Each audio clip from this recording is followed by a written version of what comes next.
அதாவது செஸ் விளையாடலாமா என்ற விஷயத்தில் உலமாக்கல் மத்தியில் கருத்து வேறுபாடு இருக்குது. அனுமதி என்று சொன்ன ஆலிம்கள் யாருன்னு பாருன்னா, தாபியின்களில் சயீத் இப்னு முசையிப், அதாவது இவங்க வந்து அபு ஹுரைராவுடைய மருமகன், மேலும் தாபீன்களின் தலைவர் என்று சொல்லப்பட்டவர்.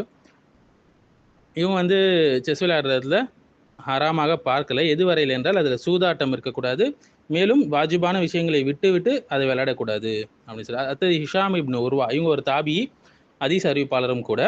இவங்களும் வந்து சில ஷர்த்துகள் அடிப்படையில் அது கூடும், அனுமதிக்கப்பட்டது என்று சொல்லியிருக்காங்க. அத்தா இப்னு அபி ரபா, இவங்க மிகப்பெரிய ஒரு தாபி, மக்காவுடைய அறிஞரும் கூட.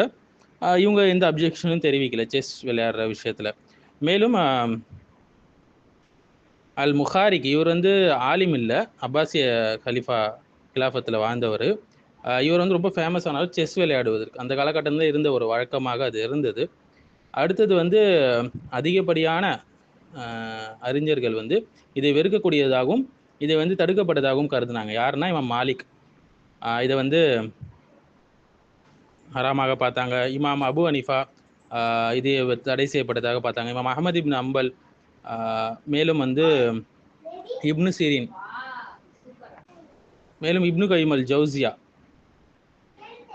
சில தாபீன்கள் வந்து இது அனுமதிக்கப்பட்டது என்று கருதுனாங்க. அதில் சூது இல்லை, தொழுகை விடுறது இல்லை என்பது.